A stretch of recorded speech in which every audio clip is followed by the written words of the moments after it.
నమస్తే, welcome to hit TV. ఏపీలో మరికొన్ని రోజుల్లో ఎలక్షన్స్ జరగబోతున్నాయి. ఆల్రెడీ ఎలక్షన్స్ వేడి ఏపీలో రాజుకుందని మనం చెప్పాలి. అయితే ఢిల్లీ నుంచి గల్లీ వరకు రాజకీయాలు మారేది మాత్రం ఖచ్చితంగా కేఫ్లో. మరి ప్రస్తుతానికి మనం మినీ బైపాస్లో ఓ కేఫ్లో వచ్చాం. ఇక్కడ కొంతమందితో మనం ఇంటరాక్ట్ అయ్యే ప్రయత్నం చేద్దాం.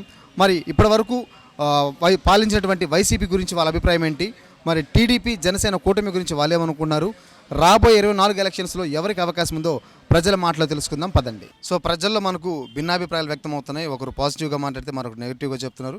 మరి ఏది అయినప్పటికీ ప్రజలు మాత్రం తమ అభిప్రాయాన్ని స్పష్టంగా తెలియజేస్తున్న నేపథ్యంలో మరికొంతమంది మనం ఆడే ప్రయత్నం చేద్దాం. సరే చెప్పండి, వైసీపీ 4.5 సంవత్సరాల పాలన గురించి మీ అభిప్రాయం చెప్పాలంటే ఏం చెప్తారు?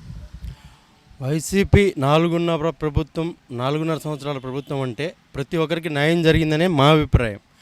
ఏంటంటే ఏ విధంగా అంటే ఒక అభివృద్ధి గురించి చాలామంది మాట్లాడుతున్నారు. అభివృద్ధి జరగలేదు అది ఇది అని. ఒక అభివృద్ధి అంటే ఏంటంటే ఈ రోజు కన్నా రేపు బాగుంది అంటే అది అభివృద్ధి. ఒక పేదవాడు 3 పూట్ల కడుపుండా తింటున్నాడు, ప్రతి ఒక్కటి అతనికి అందుతుంది సంక్షేమం అనేది ఉంటే అది అభివృద్ధి లెక్క. అది పోయిన ప్రభుత్వం కన్నా ఈ ప్రభుత్వంలో చాలా బాగా కనిపిస్తుంది, చాలా బాగా చేస్తున్నారు, చెప్పినన్ని చేస్తున్నారు. ప్రతి ఒక్క పేదవాడు ఈరోజు ఆనందంగా ఉన్నారు.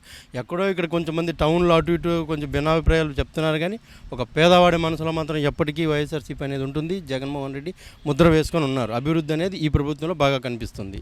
అయితే అభివృద్ధి అంటే మీరు చెప్తున్నట్లు కేవలం సంక్షేమ పథకాలే కాదు, ఒకవైపు మౌలిక సదుపాయాలు ప్రధానంగా చూస్తే రోడ్లు ఇవన్నీ కూడా బాగలేని చెప్పి ప్రతిపక్షాలు తీవ్ర స్థాయిలో మండిపడుతున్నాయి. దీనికి ఏం చెప్తారు? ప్రతిపక్షాలు అంటే అంతకుముందు జగన్మోహన్ రెడ్డి ప్రతిపక్షంలో ఉన్నప్పుడల్లా అవతల పార్టీ మీద ఇలా మాట్లాడదు కామన్. కాకపోతే మనకున్న ఒక ఇదేంటంటే ఫస్ట్ ఈ గవర్నమెంట్ వచ్చిన తర్వాత బాగా చేసేదానికి ఫస్ట్ 2 సంవత్సరాలు అనేది టైం లేదు. ఎందుకంటే కరోనా ప్రపంచమే స్తంభించిపోయింది. ఆ టైంలో ఒక అభివృద్ధి చేయాలన్నా ఒక పని చేయాలన్నా ఏది లేదు. ప్రతి ఒక్కరు ఇంట్లో వాళ్ళ రూములకు పరిమితమయ్యారు.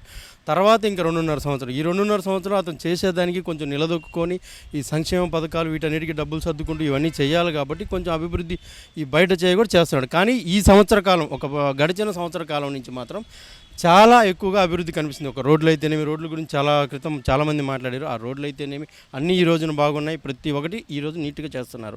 చెప్పిందన్నా చేస్తున్నారు. 90% అతను హామీలన్నీ నెరవేర్చుకున్నారు. మరొక ప్రధాన విమర్శ ఇటీవల కాలంలో ప్రతిపక్షాలు జగన్మోహన్ రెడ్డి మీద ఏమెక్కి పెడుతున్నాయంటే మీ సొంత చెల్లెలే నీకు వ్యతిరేకంగా మాట్లాడుతుంది అంటున్నారు. మరి దీని గురించి ఎలా అంటే వైఎస్ షర్మిల కాంగ్రెస్లో చేరడం వల్ల నిజంగా వైసీపీకి ఏమైనా ఎఫెక్ట్ ఉంటుందా? వైఎస్ షర్మిల ఫస్ట్ ఆమె జగన్మోహన్ రెడ్డి గురించి వ్యతిరేకంగా మాట్లాడిన దాని గురించి మాట్లాడుకుందాం. ఆమె ఏంటంటే ఒకప్పుడు జగనన్న వదిలిన బాణాన్ని నేను కూడా పాదయాత్ర చేశాను అది అని చెప్పింది. తర్వాత ఏదో వాళ్ళ కుటుంబ పరిస్థితులు ఇప్పుడు కొన్ని బయటకు వస్తున్నాయి. ఏదో ఆశించిందని అది ఇవ్వలేదని వాళ్ళ హస్బెండ్ బ్రదర్ అనిల్ తరపు నుంచి కానీ ఏవేవో వస్తున్నాయి. కానీ ఎంత ఉన్నా కానీ ఆమె ఒక స్వార్థ ప్రయోజనం కోసం ఈ రోజున వేరే వాళ్ళ చెప్పుడు మాటలిని ఆ టీడీపీ, జనసేన, ఈ కాంగ్రెస్ ఈ ముగ్గురి చేతిలో ఒక బలిపశువు అవుతుంది షర్మిల. ఇంకొకటి ఏంటంటే ఈమె రావడం వల్ల, కాంగ్రెస్లోకి రావడం వల్ల జగన్ ప్రభుత్వంకి ఏ విధమైన లోటు రాదండి. ఎందుకంటే ఇక్కడ జగన్ని చూసి ఈ పార్టీలో ఉన్నారు. ఏదో కాంగ్రెస్ చేసిందనో ఇంకోటి కాదు. జగన్మోహన్ రెడ్డి అనే ఒక ముద్ర మీద జనాలందరూ జగన్మోహన్ రెడ్డికి అభిమానంతో ఉన్నారు. కానీ షర్మిల వచ్చి ఈరోజు 4 మాటలు మాట్లాడితే, ఎందుకంటే నిన్న తెలంగాణలో నేను ఇక్కడ కోడల్ని ఇక్కడే పెళ్లి చేసుకున్నాను, ఇక్కడే పిల్లల్ని కన్నాను, మట్టి పట్టుకొని శపథం చేసింది. నేను పాలేరు అనుకుంటా, పాలేరు నియోజకవర్గం వదిలిపోను, మీ అందరికి హామీ ఇస్తున్నాను. ఈరోజు ఆ హామీ ఏమైందో అర్థం కావట్లా. మామూలుగా రాజన్న బిడ్డ ఒక షర్మిల అంటే మాట మీద నిలబడుతుంది, మడమ తిప్పదని ఒక గౌరవంతో మేము కూడా అనుకున్నాం.